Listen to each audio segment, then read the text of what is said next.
The Iran-Contra affair stands as perhaps the most complex and consequential political scandal in American history, a web of secret arms deals, illegal funding, and constitutional violations that revealed the existence of a shadow government operating beyond democratic oversight.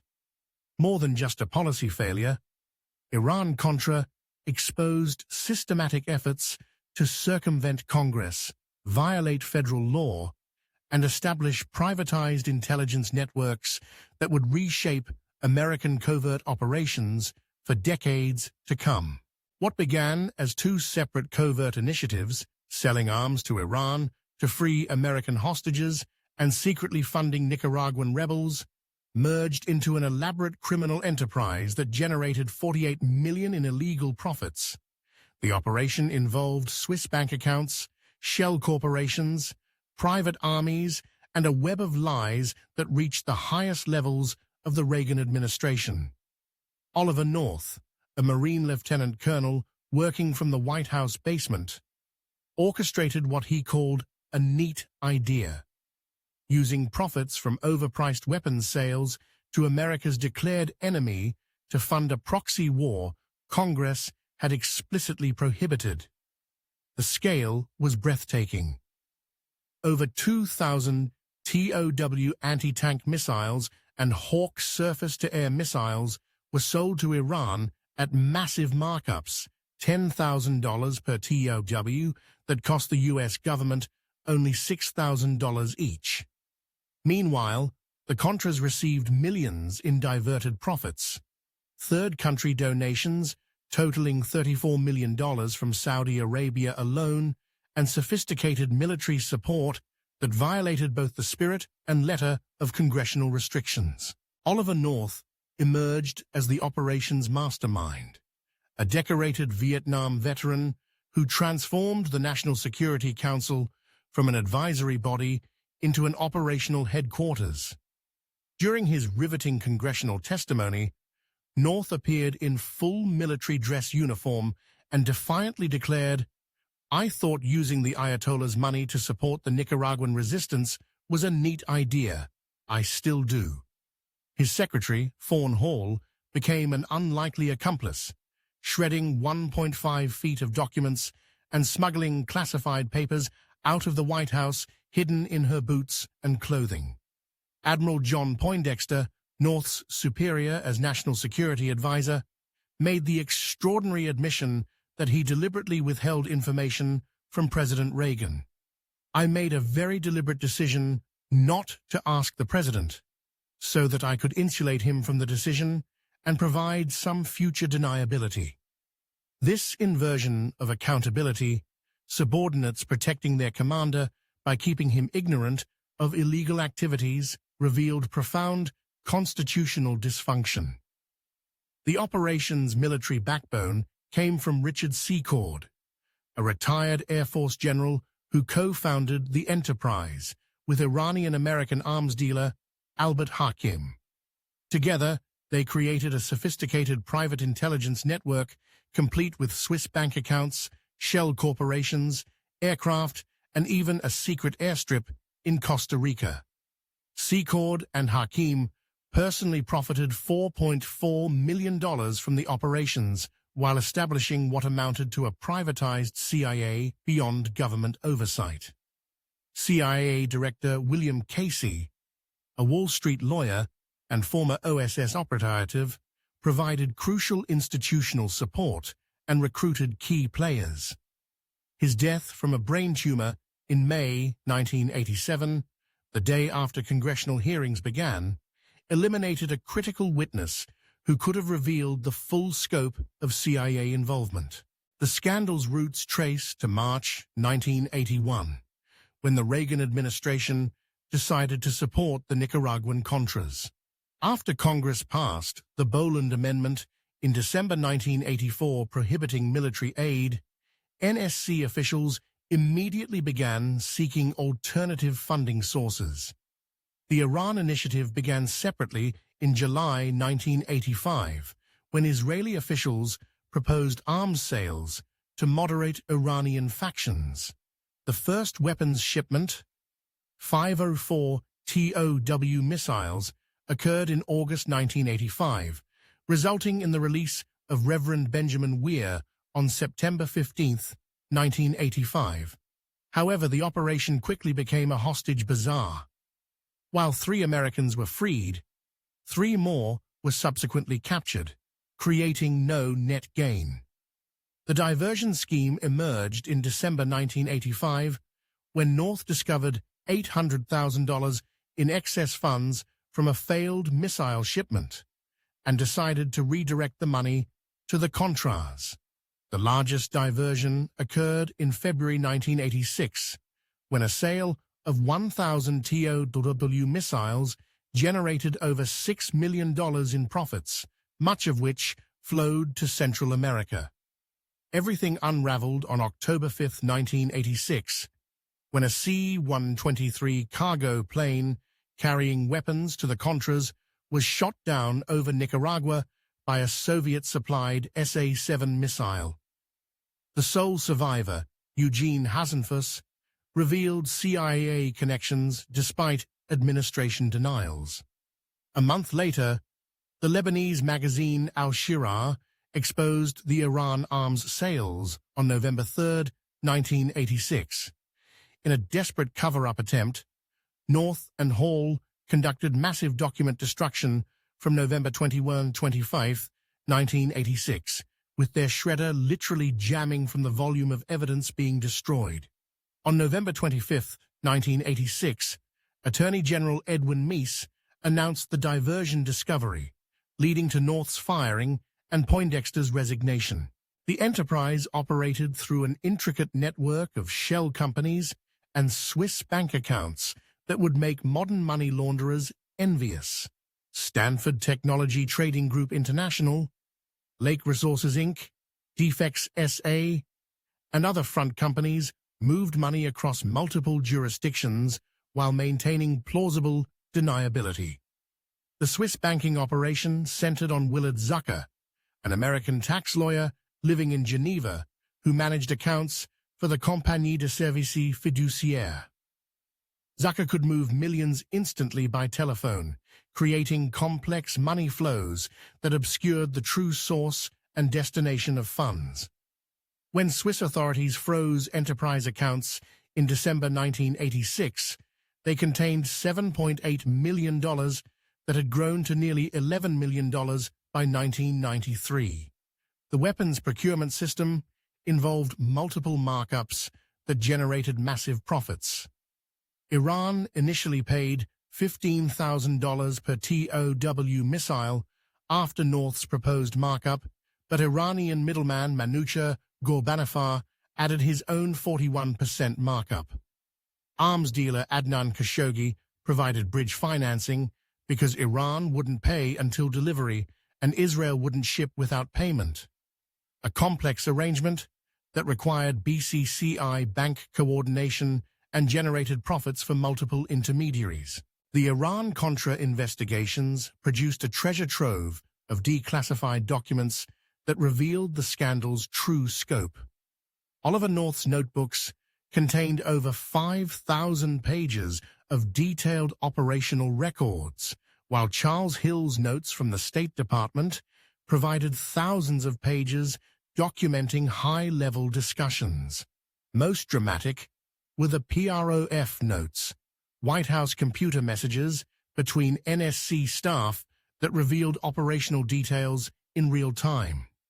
North had altered some NSC documents and returned forgeries to investigators, but many original communications survived to provide devastating evidence of premeditation and coordination.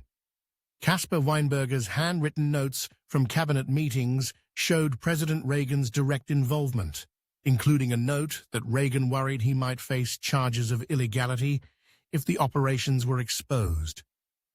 George H.W. Bush's diary entries, withheld until December 1992, revealed the vice president's extensive knowledge despite public denials. The joint House-Senate hearings that began in May 1987 became a national spectacle, watched by over 55 million Americans.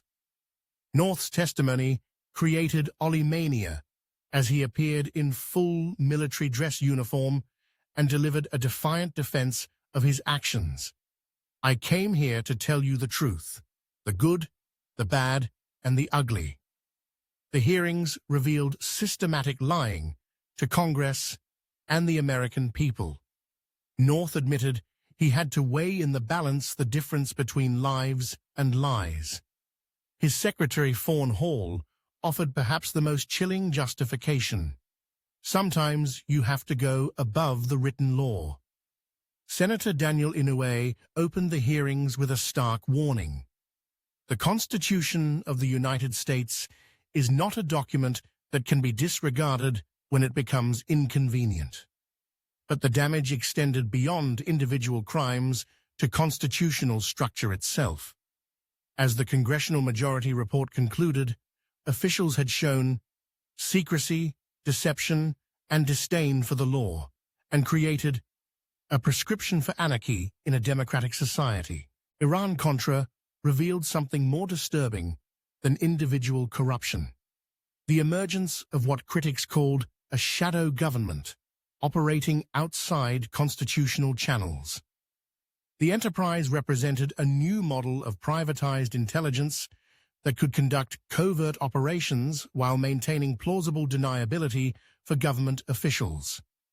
This network had deep historical roots in the Safari Club, a covert intelligence alliance formed in 1976 by CIA veterans like Theodore Shackley, the Blonde Ghost, working with intelligence chiefs from France, Egypt, Saudi Arabia, and Morocco. After post-Watergate reforms constrained official CIA operations, these veterans created private networks that could operate beyond congressional oversight. The domestic propaganda component involved Walter Raymond Jr., a CIA expert transferred to the NSC to establish the State Department's Office of Public Diplomacy for Latin America. This operation used psychological warfare specialists from the Army's 4th Psychological Operations Group at Fort Bragg and coordinated with private contractors to influence American public opinion, essentially conducting CIA-style operations against the American people. The financial infrastructure relied heavily on the Bank of Credit and Commerce International, BCCI, later exposed as a criminal enterprise involved in money laundering, arms trafficking, and intelligence operations worldwide. Saudi arms dealer Adnan Khashoggi and Iranian middleman Manucha Ghorbanifar used BCCI to finance Iran arms deals, with evidence of systematic bribery and corruption. Israeli involvement extended far beyond simple arms transfers. Israel had been secretly selling $500 million annually in weapons to Iran since 1981, using sophisticated networks including former military attaché Yaakov Nimrodi and various arms dealers. The Israeli role included intelligence sharing and operational coordination that continued throughout the Iran-Iraq War. The Iran-Contra affair established dangerous precedents that continue to influence American governance. The scandal contributed to development of the unitary executive theory that expanded presidential power beyond constitutional limits. The Republican Minority Report, partly authored by future Vice President Dick Cheney, argued Congress had no right to restrict executive foreign policy prerogatives, a position that would resurface in the Bush and Trump administrations. Perhaps most troubling was the demonstration that constitutional crises could be survived through partisan protection and executive privilege claims. Unlike Watergate, Iran-Contra did not result in bipartisan condemnation or meaningful accountability. President George H.W. Bush's Christmas Eve 1992 pardons of 6 Iran-Contra figures effectively ended all legal consequences and, as independent counsel Lawrence Walsh noted, completed the cover-up. For audiences interested in deep state operations, Iran-Contra revealed authentic elements of shadow governance that conspiracy theories typically only imagine. The affair demonstrated how intelligence veterans could create parallel structures, maintaining operational capabilities while appearing independent of government control. Personnel from Iran-Contra networks later appeared in post-9/11 operations and private military contractors, suggesting continuity of networks across decades. The systematic document destruction, complex financial networks, international intelligence cooperation, and domestic propaganda operations revealed capabilities that extended far beyond what most Americans imagined their government possessed. The blending of legitimate business activities with covert operations, the use of religious and patriotic rhetoric to justify illegal activities, and the creation of private armies funded by foreign governments represented a template for future operations. The Congressional Majority Report warned that Iran-Contra had revealed the path to dictatorship and fundamental threats to democratic governance. The affair showed how executive branch agencies could operate with minimal oversight, how classification systems could shield questionable activities from scrutiny, and how partisan polarization could inhibit accountability across party lines. Most prophetically, the scandal established operational precedents for executive overreach that would resurface in subsequent administrations. The use of national security justifications to circumvent legal constraints, the creation of parallel operational structures outside normal governance, the employment of private contractors to avoid government oversight, and the systematic deception of Congress and the American people. The Iran-Contra affair ultimately represented not just a scandal, but a constitutional system failure that revealed vulnerabilities in American democracy. The lack of meaningful accountability and institutional reform left the constitutional system exposed to future executive overreach, establishing patterns of behavior and justification that continue to challenge democratic governance today. What North called a neat idea was actually a blueprint for the erosion of constitutional democracy, one whose lessons remain urgently relevant for understanding the ongoing tension between security and liberty in American politics.